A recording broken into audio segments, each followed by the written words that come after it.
Puk bong pro bong stray bong pun che zis rolain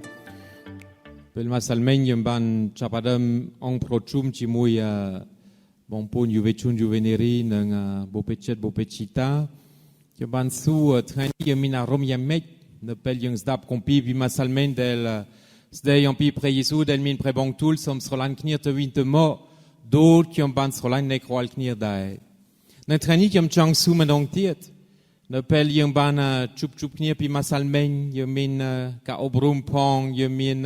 ka somdaing kmeng del to tia bochicha de tia lokabibal masalmen yung min samdai pap del moksu sok tuk yung dai yung min lo cardinal del moksu sok tuk yung dai yung min domnang krom bopechita del mo leng yung te ayu te pram pamui pambei pambun chnam nang nai no mo yung mer do sabai dai yung ban yam bai chngang yup men yung ban atitan mu yup prik men yung ban zdap sakay piep robo bong srei nang robo bong promene nang eloni yung chol no krong apibochi yang chiran koko e pel yung zdap compit yang bay traini sote pre bong tul del nai noam o yung popendoi kom lang doi luita pisamai dam no pelok pol lok barnabato to metesna min ke mok yang chiran dan be zdap no pela yung zdap no knong vivorona lok yohan ta kwat keun moha chun do chiran koko kmin no na ait roap chum nun ban del kompong chup knir yung be zdap pre Jesu on bain men del ta kiom tir kru kon vil do la a del squal con chim robokiom del yemo dambe ay con chim robokiom inei min tivet okal tianit ne pel yung sorob ni de kiom chang ye ta arom roboyung ku arom del timui popendo omno do pen le kana dot pre Jesu min pre bangtul sonia arom muitiet del kiom mien ku kokdau ne krong presa hakum roboyung ne krong pi ngai nang kiom ka tha yung kokdau do sa yung chup kni at ban chup kni pi yu hai yung chup kni ne krong no sabai ne krong ka swakum yang rete ne krong mondol sa kama piep num paint meini do sa yung ban atitan yung ban kenya ban rip chom opisamate piep tiang playing tiang chumrieng tiang somdaing tiang game tiang ka obrum tiang koleng yung to se yemi arom ta yung kokdau ponte yemi mente kokdau do sa pariaka men kokdau do sa yung chup nya yang chiran yung kokdau do sa yung ban zdap pre Jesu min pre bong tulta kiom tir konvil do la a chim robokiom tang zdap som leng kiom skwal ching tiang nu hai chim tiang nu mok tam kiom ni tia prebontul del nai noam o yung melkeun plau som rap ti vet roboyeung melkeun atanei nei ti vet roboyeung doi deng ta ti vet roboyeung min plau mui ku pre Jesu toal ne le plau ni yung chup ti mui pre Jesu toal del dek noam yeung del tia kon viel roboyeung del nai noa mo yung min kom lang kai pi muit ngai del nai noa mo yung min kom lang chet nang segedai song kem tia pise presba yung trolop mokwin no krong pitchnam kolomo chungkal yung tlet tak chet chungkal yung okom lang at min oka chup knir yung zda pre bong tour robo pre Jesu tam internet del yung psai chungkal yung place dap tiet peut-être ni pre bong tour ni nai noa mo yung chol yang cheru no krong kol dau nei tivet no krong atanei nei tivet no krong pre kom rumkade ocha robo pre chimcha son apiung yemin pre Jesu del tia convil do la a pre Jesu del squal yung pre Jesu del terexa yung pre Jesu del nai noa mo yung to rok pro pop tek del bdol tivet e pel yung zdapni yung deng ta ti vet roboyeung leng ai kao ti vet roboyeung leng ti vet del tanat nei del mendeng យើងមានត្រីវិស័យយ៉ាងច្បាស់ដែលបំភ្លឺជីវិតរបស់យើងដើម្បីទៅមុខមុខរបស់យើងគឺជីវិតអកលជានិច្ចប៉ុន្តែទៅមុខជាមួយព្រះជាម្ចាស់ទៅមុខជាមួយបងប្អូនទៅមុខជាមួយបងស្រីជាមួយលោកឪពុកនៅក្នុងគ្រួសារមួយដែលជាព្រះសហគមន៍ដើម្បីរស់នៅប្រចាំថ្ងៃនៅក្នុងសង្គមបងប្អូនជាទីស្រឡាញ់ថ្ងៃនេះខ្ញុំចង់អញ្ជើញយើងដែលជាលោកឪពុកដែលជាបងស្រីបងប្អូនដែលជាយុវជនយុវនារីដែលជាគ្រីស្ទបរិស័ទឲ្យយើងយកចិត្តទុកដាក់ដើម្បីអធិដ្ឋានថែមទៀតទីមួយអធិដ្ឋានសម្រាប់លោកបូជីចាថ្ងៃនេះយើងបានគោរពព្រះយេស៊ូវជាគង្វាលដ៏ល្អដែលជាគង្វាលដ៏ប្រសើរថ្ងៃនេះយើងបានឃើញគង្វាលដ៏ល្អបំផុតគឺលោកប៉ូលនិងលោកបាណាបាដែលមកយ៉ាងជាបូជីចាដំបងនៅក្នុងព្រះសហគមន៍ដែលបានទទួលខុសត្រូវដើម្បីដើរពីទីក្រុងមួយទៅទីក្រុងមួយដើម្បីធ្វើដំណើរជាមួយគ្រីស្ទបរិស័ទលើកទឹកចិត្តគេផ្ដល់កម្លាំងឲ្យគេទោះបីទទួលការបៀតបៀនក៏ដោយដូចយើងស្ដាប់នៅក្នុងអត្ថបទថ្ងៃនេះប៉ុន្តែដោយសារគេច្រណែនគេឃើញមានគេមកស្ដាប់ច្រើនប៉ុន្តែគេតស៊ូដើម្បីទៅមុខទៅទៀតដោយសារគេដឹងអីនេះជាលោកបូជីចាដែលបានទទួលនេះយើងបានតែងតាំងអ្នកឲ្យធ្វើជាពន្លឺបំភ្លឺចិត្តសាសនានានឹងឲ្យណែនាំការសង្គ្រោះហូតទៅដល់ស្រុកដាច់ស្រយាលនៃផែនដីនេះជាបេសកកម្មនេះជាអក្ខសញ្ញាដែលលោកប៉ូលនិងបាណាបាបានទទួលនេះជាអក្ខសញ្ញាដែលលោកបូជីចាបានទទួលដើម្បីធ្វើជាគង្វាលដ៏ល្អនៅលើទឹកដីកម្ពុជាដើម្បីទៅពីភូមិមួយទៅភូមិមួយទៅកន្លែងដាច់ស្រយាលដើម្បីប្រកាសអំពីព្រះយេស៊ូវដែលជាព្រះសង្គ្រោះដើម្បីប្រកាសអំពីជីវិតអកលជានិច្ចដើម្បីប្រកាសដំណឹងល្អជូនដល់អ្នកក្រីក្រដើម្បីបង្ហាញអំពីរបៀបដែលព្រះជាម្ចាស់រំដោះទូជាបងប្អូនជាទីស្រឡាញ់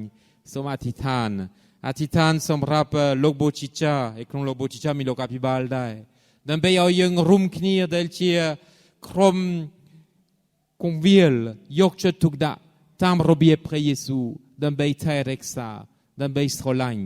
ដើម្បីតស៊ូដើម្បីបដូរកម្លាំងកាយកម្លាំងចិត្តដើម្បីណែនាំឲ្យកូនឈាមរបស់យើងមានជំនឿថ្មីមានសេចក្តីសង្ឃឹមថ្មីមានជីវិតមកពីព្រះជាម្ចាស់បងប្អូនជាទីស្រឡាញ់ខ្ញុំចង់អញ្ជើញបងប្អូនអធិដ្ឋានសម្រាប់បុព្វជិតបុព្វជិតាដែលរស់នៅក្នុងទឹកដីប្រទេសកម្ពុជាក៏តែនៅភ្នំពេញយើងមាន25ក្រុមដែលសពថ្ងៃបំរើប្រសិនបើយើងបន្ថែមបាត់ដំបងដែលមានច្រើនដែរនៅកំពង់ចាមយើងប្រហែល35ក្រុមគ្រួសារដែលពិតមែនមកពីប្រទេសផ្សេងប៉ុន្តែមកនៅក្នុងគោលដៅតែមួយគោលដៅគឺប្រកាសដំណឹងល្អដូចយើងបានសរសេរនៅទីនេះយើងជាធ្លុងតែមួយនៅក្នុងព្រះសហគមន៍តែមួយយើងជាអ្នកដែលប្រកាសដំណឹងល្អតាមគម្រោងការរបស់ព្រះជាម្ចាស់យើងចូលរួមអភិសមត្ថភាពនឹងតាមរយៈក្រុមគ្រួសារនីមួយព្រះសហគមន៍របស់យើងទទួលជីវិតតាមវិស័យអប់រំតាមវិស័យបំរើសង្គមបំរើអ្នកក្រីក្របំរើមនុស្សដែលគ្មានទីពឹងបំរើអ្នកជំងឺបំរើជនពិការបម្រើចាស់ជរាបំរើស្ត្រីមេម៉ាយនិងជាពិសេសកូនក្មេងទៅជាក្រុមគ្រួសារនីមួយជាទ្រព្យសម្បត្តិសម្រាប់ព្រះសហគមន៍របស់យើងដើម្បីបង្ហាញយ៉ាងជាក់ស្ដែងអំពីព្រះハរតីស្រឡាញ់របស់ព្រះជាម្ចាស់សម្រាប់មនុស្សយើងដើម្បីបង្ហាញយ៉ាងជាក់ស្ដែងពិតមែនព្រះរាជរបស់ព្រះជាម្ចាស់កំពុងយាងមកដល់បងស្រីកាមេលដែលអត់នៅទីនេះថ្ងៃនេះដោយសារជាបងស្រីសម្ងាត់ដែលកំពុងអធិដ្ឋានយើងដឹងថាអធិដ្ឋានសម្រាប់យើងពីមួយថ្ងៃទៅមួយថ្ងៃដើម្បីឲ្យយើងបន្តកែប្រែចិត្តគំនិតដើម្បីឲ្យយើងបន្តទៅជាមនុស្សថ្មីនៅក្នុងព្រះយេស៊ូវគ្រីស្ទដែលជាអម្ចាស់ទៅជាអធិដ្ឋានសម្រាប់ក្រុមបុព្វជិតបុព្វជិតាឲ្យរួមគ្នា ចាក់គ្រឹះថែមទៀតនៅលើទឹកដីប្រទេសកម្ពុជាដើម្បីយើងចូលយ៉ាងជ្រៅនៅក្នុងវប្បធម៌នៅក្នុងភាសានៅក្នុងប្រពៃណីដើម្បីឲ្យព្រះសហគមន៍របស់យើងទៅជាព្រះសហគមន៍ដែលពុពេញដោយអំណរសប្បាយដែលចាក់គ្រឹះយ៉ាងជ្រៅនៅលើទឹកដីយើងនឹងបានមានផ្កាផ្លែយ៉ាងច្រើនដ៏បរិបូរណ៍នៅពេលយើងមានផ្លែយ៉ាងច្រើននៅក្នុងព្រះសហគមន៍របស់យើងលែងគិតអំពីតម្លៃប៉ុន្តែយើងគិតអំពីតម្លៃនៃជីវិតដែលគ្មានព្រំដែននៅក្នុងសេចក្តីស្រឡាញ់របស់ព្រះជាម្ចាស់ទីបីឲ្យយើងអធិដ្ឋានសម្រាប់យុវជនយុវនារីនៅក្នុងចំណោមយើងថ្ងៃនេះយើងមានយុវជនយុវនារីមួយចំនួនដែលបានទទួលពិធីជុំទឹកថ្មីនៅក្នុងឆ្នាំនេះថ្មីនៅក្នុងឆ្នាំមុនទៅជាពុយដ៏តូចប៉ុន្តែយើងមើលឃើញនៅក្នុងដួងចិត្តរបស់ពួកគាត់មើលឃើញនៅក្នុងវិញ្ញាណរបស់គាត់មើលឃើញព្រះជាម្ចាស់ដែលកំពុងធ្វើការព្រះជាម្ចាស់ដែលមានគម្រោងការដ៏ពិសេសទូតម្សិលមិញយើងបាននិយាយនៅពេលយើងមើលពង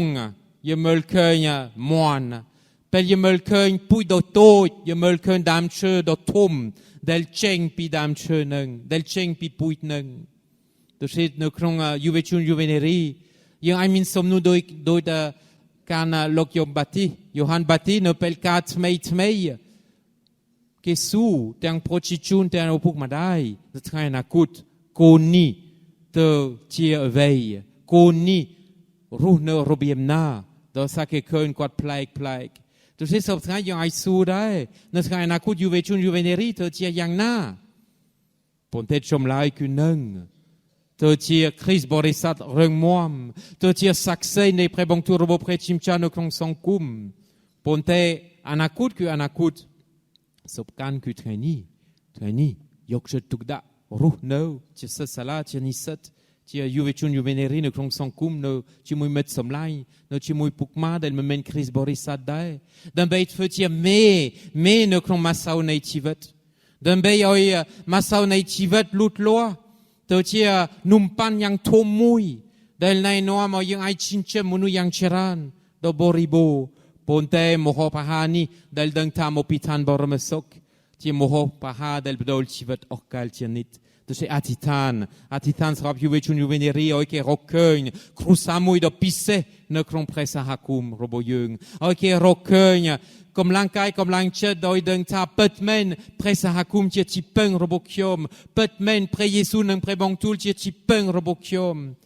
នៅពេលខ្ញុំធ្លាក់ទឹកចិត្តនៅពេលខ្ញុំអស់សង្ឃឹមនៅពេលខ្ញុំមានទុក្ខលំបាកនៅពេលខ្ញុំជួបបញ្ហាខ្ញុំទៅមុខទៅទៀតដោយសារខ្ញុំមានព្រះសហគមន៍ដោយសារខ្ញុំមានគ្រួសារដោយសារខ្ញុំមានបងប្អូនបងស្រីដោយសារខ្ញុំមានបងធွာដោយសារខ្ញុំមានលោកឪពុកដែលស្រឡាញ់និងស្ដាប់ខ្ញុំនិងថែរក្សាខ្ញុំ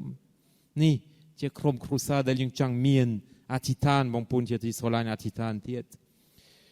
នឹងអធិដ្ឋានសម្រាប់ព្រះសហគមន៍នីមួយយើងទូទាំងប្រទេសយើងមានជាង120ព្រះសហគមន៍តាមភូមិ100សហគមន៍ដ៏តូចជួនកាលតូចមែនទែនអត់មុនខ្ញុំទៅក្នុងព្រះសហគមន៍ពៅនៅក្នុងភូមិពីភ្នំពេញនៅបាទីសន្តយូហានបាទីគ្រីស្ទបរិស័ទមានតែ2នាក់តែប៉ុណ្្នឹងប៉ុន្តែយើងឃើញមានយាយច្រើនក្មេងៗច្រើនគេមកដែរទៅអធិដ្ឋានសម្រាប់ព្រះសហគមន៍របស់យើងឲ្យព្រះសហគមន៍នីមួយទៅជាកន្លែងមួយយ៉ាងពិសេសទៅជាខុសនៃសេចក្តីស្រឡាញ់នៅក្នុងភូមិហើយយើងមើលឃើញគ្រីស្ទបរិស័ទដែលសម្ដែងធម៌មេត្តាករុណាដល់ប្រជាជនហើយមើលឃើញគ្រីស្ទបរិស័ទដែលជាចូលគ្នានៅក្នុងសាសនាជាពិសេសរួមជាមួយពុទ្ធសាសនាដើម្បីធ្វើដំណើរជាមួយគ្នាហើយយើងឃើញគ្រីស្ទបរិស័ទដែលជាបើភ្នែកពេលមើលទុក្ខលំបាកការស្រែកឃ្លានរបស់បងប្អូនឯទៀតហើយគ្រីស្ទបរិស័ទជាពិសេសអធិដ្ឋានដើម្បីយុវជនយុវនារីដោយសារព្រះសហគមន៍របស់យើងដូចជាព្រះសហគមន៍ពីដើមដូចសម័យលោកប៉ូលលោកបាណាបាដូចសម័យក្រុមគ្រីស្ទូតជាគ្រីស្ទបរិស័ទចំនួនទី1ចំនួនទី2ប៉ុន្តែចំនួនទី2កើតឡើងដោយសារអីដោយសារបងប្អូនដែលជាចំនួនទី1បានយកចិត្តទុកដាក់ស្ដាប់ព្រះបង្ទូលបង្កើតបរិយាកាសមួយដែលមានកក់ក្ដៅ ร่วมជាមួយព្រះយេស៊ូវរួមជាមួយព្រះសហគមន៍ទោះជាយើងត្រូវតែអធិដ្ឋានដើម្បីក្រុមគ្រួសាររបស់យើងតាមព្រះសហគមន៍នីមួយៗទូទាំងបីពុម្ពាយើងបង្កើតបរិយាកាសមួយដែលជាក្រុមគ្រួសាររបស់ព្រះយេស៊ូវដែលជាក្រុមគ្រួសារដ៏វិសុទ្ធដូចព្រះនាងម៉ារីសន្តាយូសេហ្វនិងព្រះយេស៊ូវដែលបានណែនាំឲ្យកុមារយេស៊ូវបានទៅជាគ្រូគង្វាលដ៏សប្បុរសបានទៅជាគង្វាលដ៏សប្បុរសដ៏ល្អដើម្បីខ្វៀលយើងដែលជាប្រជារាស្ត្ររបស់ព្រះជាម្ចាស់បងប្អូនជាទីស្រឡាញ់យើងបានស្ដាប់នៅក្នុងអត្ថបទទី2កូនឈាមដែលគង់នៅកណ្ដាលបល្ល័ង្កទ្រង់នឹងខ្វៀលពួកគេព្រះអង្គនឹងនាំគេទៅរកប្រភពទឹកដែលផ្ដល់ជីវិតហើយព្រះជាម្ចាស់នឹងជូតទឹកភ្នែកចេញអស់ពីភ្នែករបស់គេពិតមែនយើងពុពេញដោយសេចក្តីសង្ឃឹមដោយសារយើងមានព្រះយេស៊ូវផ្ទាល់ដែលខ្វៀលយើងមានព្រះយេស៊ូវផ្ទាល់ដែលជាប្រភពទឹកដែលផ្ដល់ជីវិតយើងមានព្រះយេស៊ូវផ្ទាល់ដែលជូតទឹកភ្នែកដើម្បីឲ្យយើងមើលឃើញសុភមង្គលដ៏ពិតប្រាកដអាមែន